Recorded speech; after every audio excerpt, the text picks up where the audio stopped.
مساء الخير عليكم حبايبي. اللهم صل على سيدنا محمد وعلى اله واصحابه اجمعين. عاملين ايه؟ والله احنا النهارده قلنا نغير يعني في الغدا ونعمل حاجه خفيفه برضو عشان الصيف والحر بنعمل خضار ومره كده ومره كده، بس ايه يعني، قلنا ننوع. ودي اكله اقتصاديه زي ما بيقولوا، اكله شعبيه. فقلت اعمل كشري بعدس اصفر اهو. انا عملت كوبايتين رز من ده وكوبايه عدس. انا بصراحه ما بعملش ده قد ده، ما اعرفش، انا متعوده على كده من زمان. كل واحد على قد ايه يعني، الافراد الاسره هيعمل نص كيلو رز، كيلو رز، حسب ايه الافراد الاسره يعني. عملت هنا طماطم دي للصلصه، انا بعمل جنبيه صلصه زي الكشري اللي بعدس بجبه بالظبط. انا بعمل جنبيه صلصه طماطم اهي، مثلا يجي كيلو طماطم وبصل، وبصلايه كبيره وفلفل حامي. هوريكم انا هعمله ازاي دلوقتي الصلصه. ودون البصل عاملاه في الكبه، مثلا 4 بصلات او بصلتين كبار، نقول مثلا بصلتين كبار. هنعمل مع بعض الكشري بعدس اصفر، يا رب يعجبكم، خليكم معايا. دلوقتي جبت حله وحطيت فيها حبه زيت حلوين. هقول لكم الزيت مش حبه صغيره ليه، هعمل بيه ايه. حطيته على النار سخن شويه، احط عليه البصل اللي انا ايه عاملاه في الكبه. انا بعمله ببصل بيبقى جميل، فجربوها.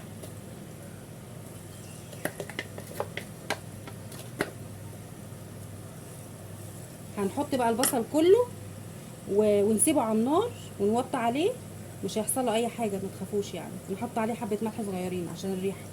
وهعمل معاكم الصلصه بتاعه الكشري. حطيت البصل، هسيبه بقى مع نفسه كده عقبال ما اعمل الصلصه.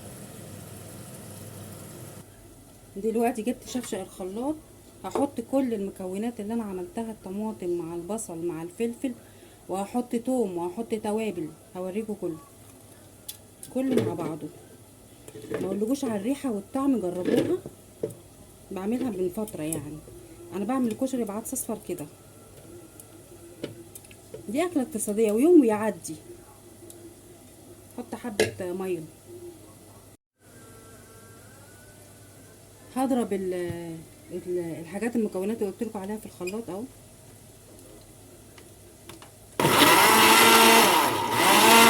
هضربها كلها مع بعض. بس ضربتها وانا بقى ايه يعني، بطلتها كده.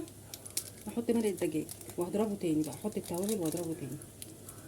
احط مثلا معلقه فلفل اسود. احط البهارات اللي هي السبعه. واحط كزبره، كل حاجه معلقه. احط ملح، بس انا يعني بعمل كده بنظري، معلقه برضو. لو عايزه ملح نحط ملح عشان الاكل ميبقاش حادق. بس ونضربه تاني.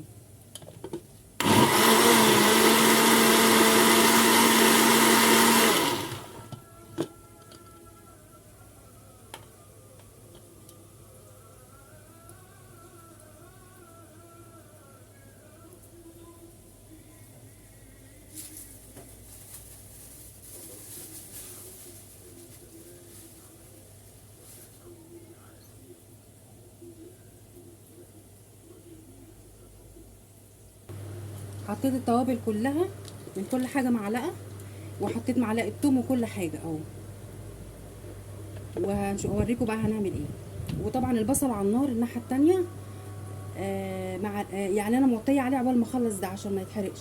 فانا دلوقتي هعلي عليه واوريكم، هنقعد كل شويه هنقلب فيه ونحط له حبه ملح صغيره. البصله بدات لونها يتغير ازاي. انا كنت موطيه عليه عشان الاكل ما يتحرقش، فانا عليت عليه دلوقتي وكل شويه اقلب فيه. والناحيه التانية هعمل الصلصه، بس مستنيه شويه واخد منها الزيت واحطه فين. احطه للصلصه بتاعه الكشري. بس هقلب كده عشان ما اطولش عليه. الخطوه دي مهمه. انا طبعا حمرت البصل اهو. بقى لونه ايه.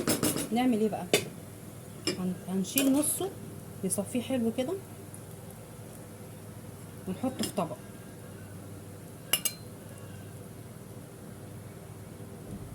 نصه كده او تلات ارباعه بس. نحط كمان كده تلات ارباعه بس. هنحط بقى ايه الميه، معيار الرز مع العدس يبقى ايه 3 كوبايات الا شويه.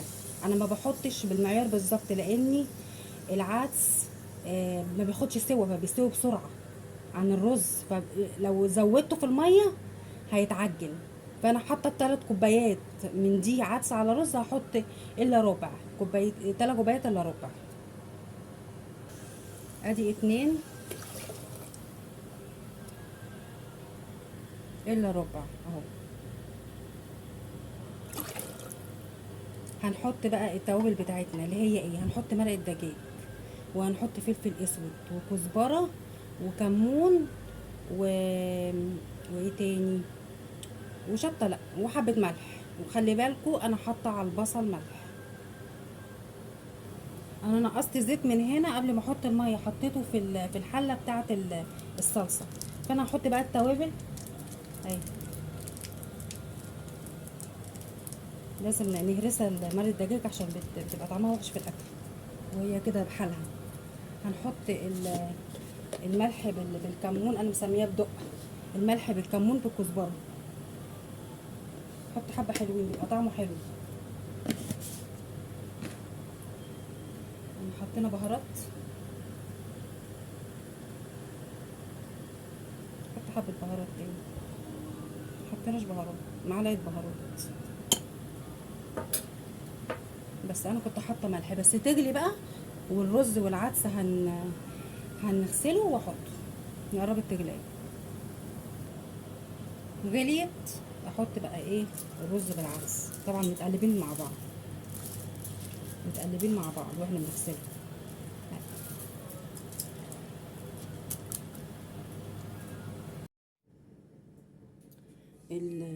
الكشري بتاعنا معلش التليفون حصل فيه مشكله، فعملته بقى مع نفسي بقيه الاكل، فقلت اصور لكم دون العدس بالرز اللي هو الكشري يعني اتشرب واتعمل اهو، استوى.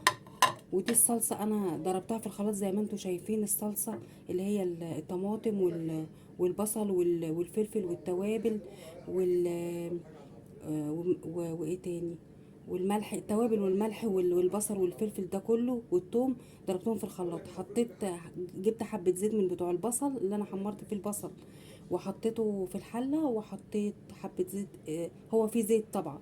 حطيت الزيت وحطيت عليه، بعد ما ضربت في الخلاط رحت حطيته في الحله على طول. بس وده البصل بتاعنا اللي احنا عملناه اهو، مقرمش وجميل، شايفينه اهو، مقرمش وجميل، ما فيهوش اي حاجه ولا زيت ولا اي حاجه، بحطه فوق الاكل. والصلصه بتاعتنا اهي،